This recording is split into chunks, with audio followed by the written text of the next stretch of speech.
안녕하세요. 비탐성이 오신 빛의 교회 지체 여러분들을 사랑하고 축복합니다. 기도하심으로 2023년 12월 18일 비탐성을 시작하겠습니다. 하나님 아버지, 오늘의 이 시간을 열게 하심에 감사드립니다. 오늘의 이 말씀을 통해 우리가 주님을 더욱 알아가게 해주시고 이 시간으로 인해 우리를 향한 하나님의 말씀을 깨닫게 해주세요. 예수님의 이름으로 기도드립니다. 아멘. 오늘 우리가 함께 공부할 말씀은 스가랴 9장 9절에서 10절입니다. 예수 그리스도에 대한 예언의 말씀입니다. 이 말씀이 예수님에 대한 예언의 말씀임을 기억하며 함께 차근차근 공부해 봅시다. 스가랴 9장 9절. 도성 시온아 크게 기뻐하여라. 도성 예루살렘아 환성을 올려라. 내 왕이 내게로 오신다. 그는 공의로우신 왕, 구원을 베푸시는 왕이시다. 그는 온순하셔서 나귀, 곧 나귀 새끼인 어린 나귀를 타고 오신다. 아멘. 성경의 저자는 시온과 예루살렘에게 크게 기뻐하며 환성을 올리라고 말합니다. 시온과 예루살렘은 이스라엘, 하나님의 백성들을 나타내는 것이기도 합니다. 그렇다면 왜 하나님의 사람들은 기뻐해야 하는 것인가요? 바로 너의 왕이 너에게로 오시기 때문입니다. 하나님의 백성들의 왕은 어떤 분이실까요? 바로 세 가지인 공의로우신 왕, 구원을 베푸시는 왕, 그리고 온순하신 분이십니다. 첫째, 공의는 선과 악을 정확히 분별하시는 하나님의 성품입니다. 인간의 죄는 선과 악의 구분을 무너뜨리려고 합니다. 자신이 기준 그리고 왕이 되어서 자신에게 좋은 것은 악이라도 선한 것으로 받아들이고자 합니다. 또한 이 공의의 하나님의 성품은 악에 빠져있는 것들을 심판하는 것으로 이어집니다. 인간이 무너뜨린 그 기준, 선과 악의 분별을 완전히 회복하실 분, 그리고 그 악을 심판하시는 분이 바로 하나님의 백성들의 왕입니다. 오실 그 왕은 악을 심판하실 분이십니다. 그러나 둘째, 그분은 구원을 베푸시는 왕이십니다. 구원은 죄와 사망의 권세로부터 건져내어 영원한 생명을 누리게 하는 것입니다. 심판을 받을 수밖에 없는 죄된 인간이지만 오실 그 왕은 이 죄된 인간을 죄에서 건져내어 영원한 생명을 주시는 분이십니다. 셋째, 그리고 그 왕은 온순하신 분이십니다.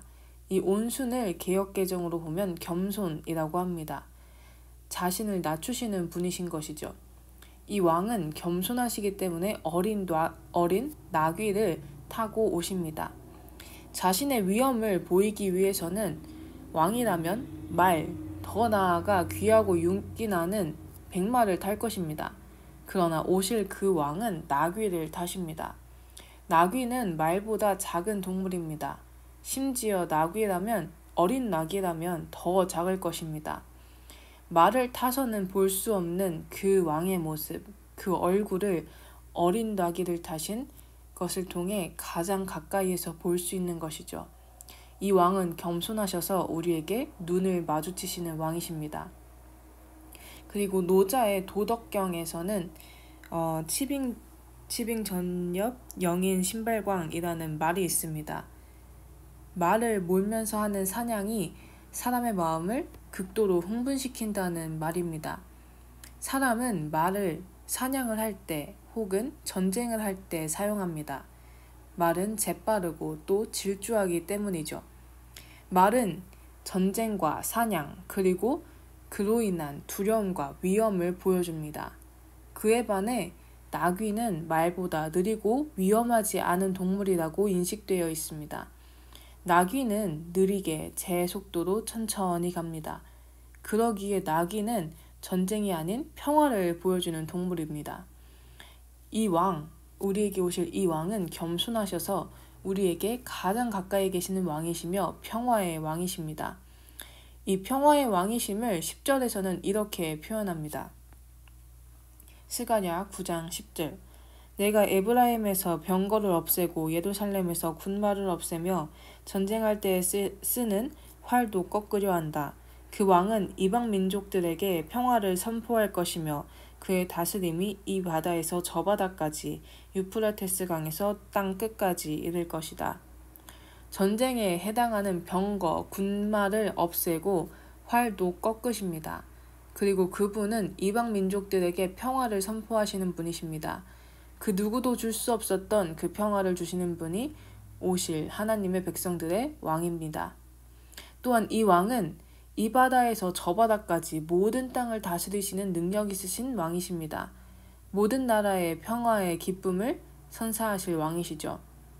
오실 하나님의 백성들의 왕은 선과 악을 완전히 구별하시며 심판하시는 공의의 왕, 그리고 심판의 세상마저도 품으시는 사랑의 구원을 베푸시는 왕, 그리고 백성들에게 가장 가까이 있으며 평화를 주는 겸손의 왕, 그리고 평화의 능력의 왕입니다.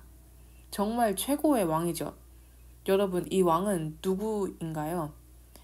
앞서 제가 이 말씀이 예수님에 대한 예언의 말씀임을 기억하며 공부하자고 말했던 것을 기억하시나요?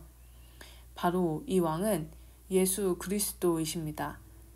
이 말씀은 예수 그리스도를 예언하며 예수님이 어떤 분이신지 드러내는 말씀입니다.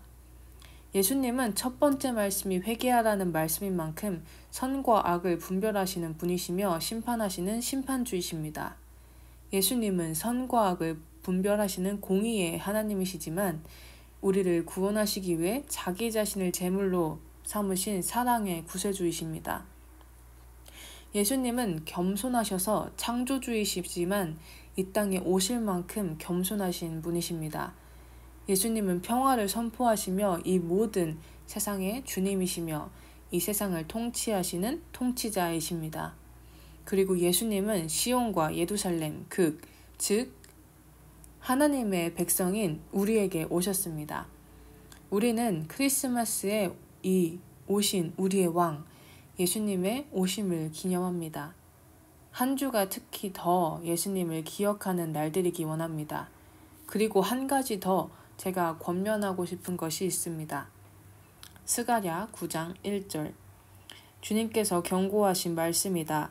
주님의 말씀이 하드락 땅에 내리고 다마스쿠스에 머문다. 이방 사람들과 이스라엘의 모든 지파들이 주님을 바라본다. 아멘. 오늘의 본문인 스가랴 9장의 시작은 이와 같습니다. 하나님의 말씀이 이방 민족에게 내리고 이방 사람들과 이스라엘의 모든 지파들이 주님을 바라본다. 예수님에 대한 예언은 이스라엘뿐만 아니라 이방 민족도 관련되어 있습니다. 예수님은 이스라엘인 하나님의 백성들만을 위해 오신 분이 아니십니다. 나의 하나님이실 뿐만 아니라 너의 하나님, 그리고 우리의 하나님이십니다.